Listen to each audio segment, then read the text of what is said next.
We are continuing our chapter number 9 of science, that is cell structure and function. Chapter number 9, cell structure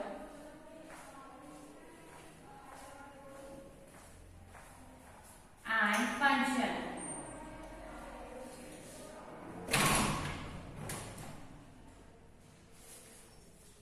Okay.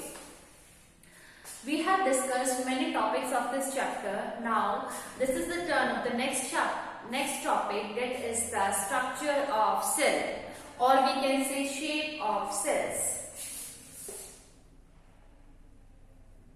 Shape of cells.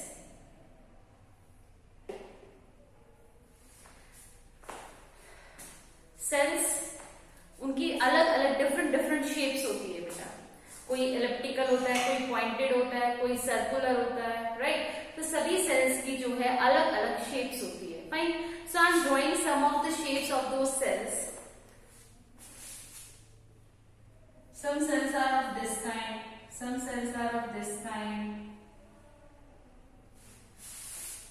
right?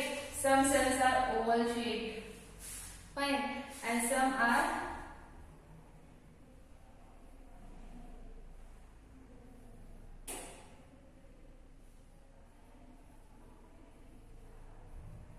of this kind, fine. So I have drawn 4 kind of cells here, and all shapes are different, right?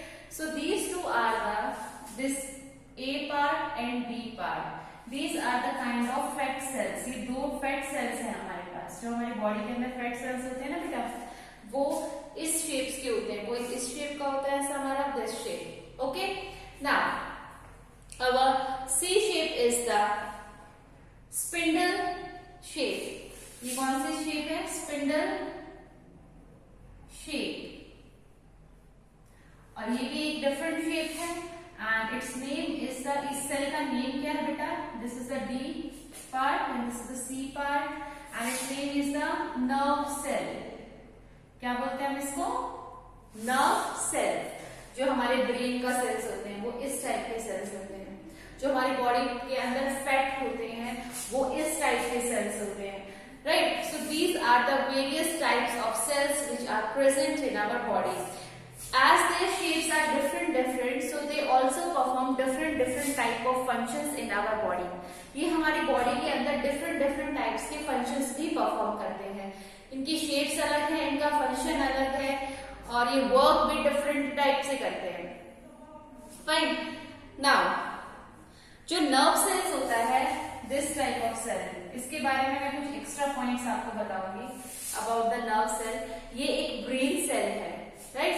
इसकी जो length है, अगर कोई आपसे पूछे कि human body के अंदर which is the largest cell, ऐसा सेल कौन सा है जिसकी लेंथ जो है सबसे ज्यादा है, तो उसमें आप what you will give the answer? You will give the answer nerve cell.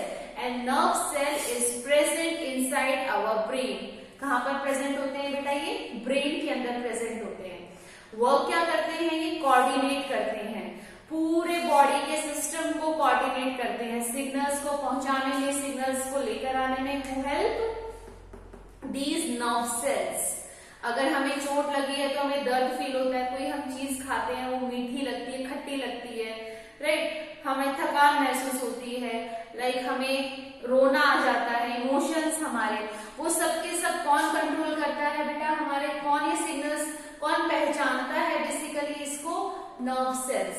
Nerve cells will find it out कि हमारी बॉडी में कहाँ क्या पार्ट में पेन हो रहा है, कहाँ पर हमें कैसी फीलिंग आ रही है, हमारी बॉडी पार्ट्स को कंट्रोल करना, हम बोल क्या रहे हैं, हम सोच क्या रहे हैं, right. So this all functions are carried out by the nerve cell. Basically क्या करता है? Control and coordinate our body system. Okay. अब सेल्स होते हैं वो बहुत ही स्मॉलेस्ट होते हैं, माइक्रो मीन्स माइक्रोमीटर में होते हैं. 1 माइक्रोमीटर की वैल्यू होती है बेटा 10⁻⁻⁶ मीटर. और जो हमारी बॉडी पार्ट्स होते हैं, like they are having different types of cells, they are of different sizes. So these sizes may vary from 3 micrometer to the 5 micrometer. They can be of this size. Now you can easily assume how smallest they are. Fine. Now we have some other cells of like hen. These their eggs are, we can recognize them by our naked eyes. हम अपनी naked eyes से भी उसको recognize कर लेते हैं because उसका जो size है वो enough है, हमें आसानी से दिख जाता है. But कुछ cells ऐसे होते हैं जिसको हम अपनी naked eye से यानी कि as it is नहीं देख सकते. We require some aids for watching them, and these are the, and what is the name of that instrument which help us to see those cells? Yes, microscope. The name of that device is the microscope. With the help of microscope, we can see easily different types of cells in our body or in other organisms. Okay, now here is one important question कि which is the smallest, सबसे छोटा cell in our human body. Human body के अंदर सबसे छोटा cell कौन सा होता है? And what is the answer? Red blood cell. सबसे छोटा सेल जो होता है बेटा वो होता है RBC. RBC is the smallest cell. RBC is the smallest cell in our body. Fine. And what is the full form of RBC here? Red blood cell. Red blood cell. Red blood cell is the smallest cell in the human body. Okay. Now I am reminding you one more question. Which is the largest cell in our body? Yes, the answer is the nerve cell. Nerve cell is the largest cell in our body. Okay. If someone asks to you, क्या सभी cells को हम microscope की help से ही देख सकते हैं? We cannot see them without our microscope. Yes, some examples are there in which some cells are visible with our naked eyes. हम as it is भी कुछ cells हैं जिसको हम देख सकते हैं. उसमें example क्या है बेटा? The example of it is the hen's egg. जो मुर्गी का अंडा होता है, right? हम उसको easily देख सकते हैं, right? Because of its big size. And another example is the ostrich egg. जो ostrich होता है उसका cell को भी हम easily देख सकते हैं. Fine? So ये 4 questions हैं जो आपको learn करने हैं, revise करने हैं for the point of the GK and also for the point of the MCQ questions. Okay, I'm providing you time for revising these, or you can also note down in your any of the notebook or where you are making the notes. You can note down it. I'm giving you time for that.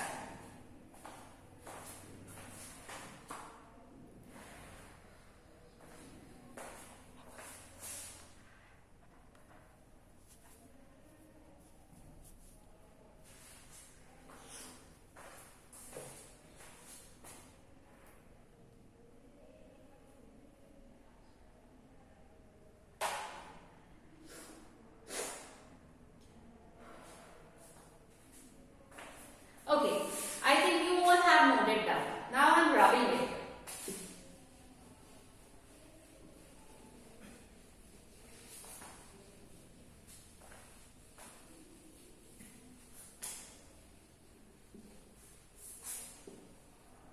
Okay. So different cells perform different functions in our body. जो अलग अलग sales होते हैं वो अलग अलग functions जो हैं परफॉर्म करते हैं किसके अंदर? बॉडी के अंदर. Okay, let us take some examples here. जो आपका रूट सेल्स होते हैं, जो रूट में होते हैं सेल्स, है ना, रूट सिस्टम में जो आपके सेल्स होते हैं उसका फंक्शन क्या होता है बेटा? Absorb water. उसका फंक्शन क्या होता है बेटा? Absorb water. वो क्या एब्सॉर्ब करते हैं? वाटर एब्सॉर्ब करते हैं. फाइन. और जो आपकी लीव्स होती हैं उसके अंदर जो सेल्स होते हैं उसका डिफरेंट वर्क होता है. यस, सो लीव का फंक्शन क्या होता है? टू सिंथेसाइज द फूड और to prepare the food. So here leaves, leaves में जो सेल्स होते हैं, what is the work of it, what is the work of it, to prepare food.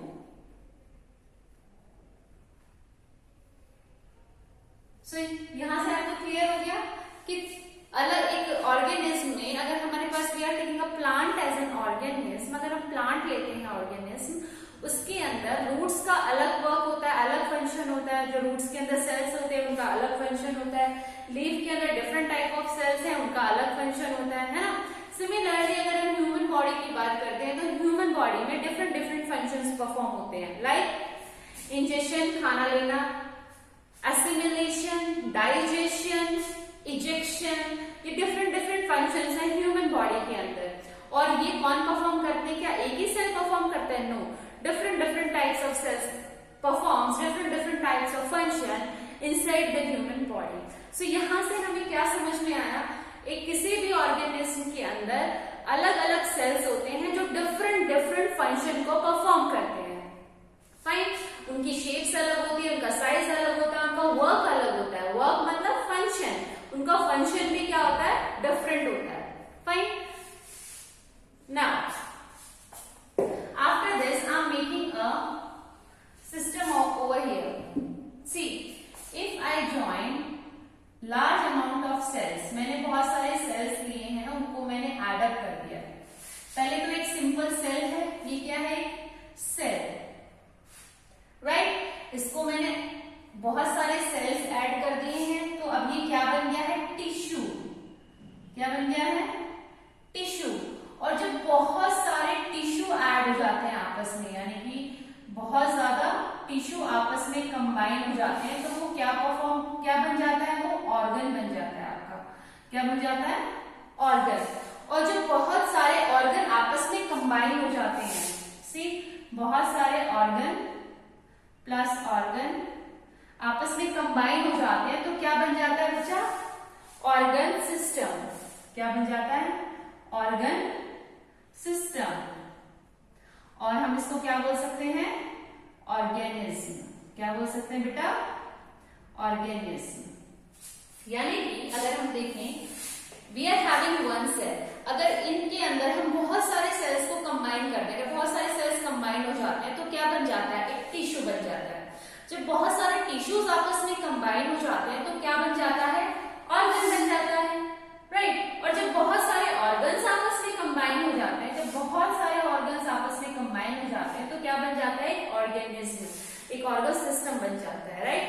अगर सेल्स हैं, सेल्स कंबाइन हो गए, ठीक है, उसने टिश्यू बना लिया, अब टिश्यू कंबाइन हो गए, डिफरेंट डिफरेंट ऑर्गन्स बन गए हैं, कोई किडनी बन गया, कोई हार्ट बन गया, कोई लीवर बन गया, ये ऑर्गन बन गए।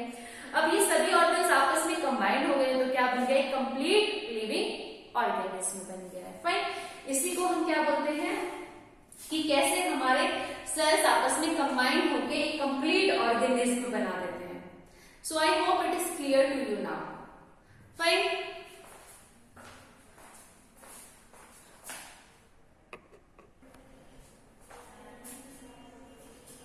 Okay, our next topic is we will now study cell. एक सेल के अंदर क्या क्या है, सबसे स्मॉलेस्ट यूनिट कौन सी है बॉडी की, सेल। अब सेल के अंदर क्या प्रेजेंट होती है, क्या चीज से वो बना हुआ है, क्या उसके अंदर प्रेजेंट होता है, we will study them one by one here.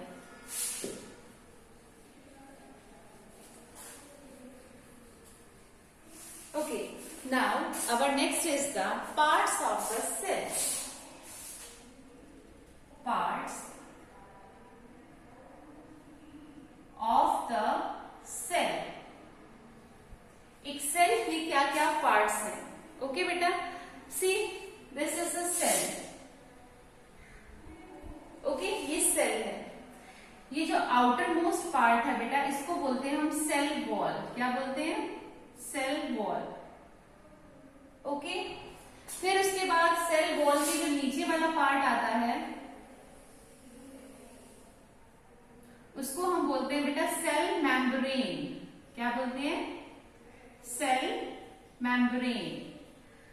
अब इसके अंदर ये होता है nucleus. What is this, nucleus. और ये जो न्यूक्लियस और सेल मेम्ब्रेन के बीच का जो भी पार्ट है, ये वाला एरिया, इसको बोलते हैं बेटा हम साइटोप्लाज्म। साइटोप्लाज्म। और जो न्यूक्लियस के अंदर प्रेजेंट है उसको बोलते हैं हम न्यूक्लियोप्लाज्म। न्यूक्लियोप्लाज्म। हम इन सभी के बारे में 1 बाय 1 पढ़ेंगे। सबसे पहले जो हमारा है वो है क्या, cell wall. Cell wall. Cell wall, cell wall क्या है बेटा, एक प्रोटेक्टिव लेयर है। क्या है, प्रोटेक्टिव लेयर, जो कि प्रोटेक्ट करती है, किसको, सेल को प्रोटेक्ट करती है। That layer is called the cell wall, जो हमारे सेल को प्रोटेक्ट करके रखती है। जैसे ये दीवारें हैं रूम की, तो क्या कर रही है, ये प्रोटेक्ट कर रही है, राइट। सिमिलरली जो सेल की वॉल है वो प्रोटेक्ट करेगी, किसको, सेल को प्रोटेक्ट करेगी। Okay, now the next one is the cell membrane. Cell membrane. अब आपको नहीं लगता सेल मेम्ब्रेन में जो है शेप प्रोवाइड करा रखी है सेल को, है ना। अगर सेल मेम्ब्रेन ओवल है तो सेल ओवल शेप का हो गया, अगर सेल मेम्ब्रेन इलिप्टिकल है तो वो इलिप्टिकल शेप का हो गया, यस और नो। तो यानी कि सेल मेम्ब्रेन आपको यहां से हेल्प हो गई होगी कि सेल मेम्ब्रेन क्या प्रोवाइड करा रही है, शेप ऑफ द सेल। क्या प्रोवाइड कराएगा ये बेटा, शेप ऑफ द सेल। ये प्रोवाइड कराता है बेटा, शेप प्रोवाइड कराता है, किसको, सेल को। ओके, नाउ अब जो सेल मेम्ब्रेन है वो अपने अंदर देखो क्या क्या रखती है, cytoplasm, nucleus. So cell membrane अपने अंदर रखती है किसको, cytoplasm and nucleus. So cell membrane किसको रखती है, cytoplasm and nucleus. So it is clear, cell membrane का काम समझ में आ गया आपको, ठीक है। अब आपको लगता होगा कि सेल मेम्ब्रेन को प्लाज्मा मेम्ब्रेन भी बोलते हैं। सेल मेम्ब्रेन क्या करेगी, इसको दूसरे सेल से प्रोटेक्ट करके रखेगी, या फिर सेल के बाहर जो भी फ्लूइड है, लिक्विड है, जो भी सब्सटेंस है, उसको वो इस सेल के अंदर मिक्स नहीं होने देगी, राइट। तो सेल मेम्ब्रेन क्या कर रही है, प्रोटेक्ट कर रही है और डिफरेंशिएट कर रही है अपने खुद के सेल को दूसरे सेल से, उनको आपस में मिक्स होने से, एडअप होने से बचाती है। ओके, नाउ जो सेल मेम्ब्रेन है और क्या फंक्शन करती है, क्या सच में वो एक लेयर की तरह होती है, कैसी लेयर होती है। नाउ सेल मेम्ब्रेन की जो लेयर होती है बेटा वो होती है पोरस। कैसी लेयर होती है, पोरस। पोरस का मतलब होता है बेटा होल्स। इसकी लेयर में छोटे छोटे होल्स होंगे, जिसकी वजह से ये क्या हेल्प करती है, जो भी सेल सिस्टम का वेस्ट प्रोडक्ट है, जो भी सेल के अंदर वेस्ट प्रोडक्ट इकट्ठा होगा, वो इन पोर्स की हेल्प से बाहर चला जाएगा, राइट। और जो बाहर की एनर्जी है, जो सेल को एनर्जी चाहिए है, वो एनर्जी भी कहां से आ जाएगी, it can also enter from these pores, है ना। तो यानी कि for passing out the different substances from the cell, कौन हेल्प करता है, सेल मेम्ब्रेन। क्यों, क्योंकि सेल मेम्ब्रेन कैसी है, पोरस सब्सटेंस है, पोरस इन नेचर है, उसके अंदर स्मॉल स्मॉल होल्स हैं, जिसकी वजह से क्या होती है, जो वेस्ट प्रोडक्ट्स है वो बॉडी से, उसकी सेल से बाहर की तरफ चला जाता है। जैसे आपकी बॉडी, हमारी स्किन, ये लेयर है, ये लेयर है, स्किन है, ये क्या है, ये भी एक मेम्ब्रेन है। लेकिन जब हमें स्वेटिंग होती है, पसीना आता है, तो हमारी बॉडी का वेस्ट प्रोडक्ट जो है इस मेम्ब्रेन से बाहर आता है, स्वेटिंग बाहर आती है। तो क्या हुआ, यानी कि जो हमारी ये स्किन है, ये जो मेम्ब्रेन है हमारे ऊपर, ये भी कैसी है, पोरस है। समझ में आ गया, पोरस मतलब क्या होता है ना, जो हम बॉडी का वेस्ट है या जो सेल का वेस्ट है, उस सब्सटेंस को बाहर निकालने के लिए कौन हेल्प कर रहा है आपको, cell membrane. Alright, so just revise it, I am giving you some time for it.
Cell का, और उसके अंदर क्या होते हैं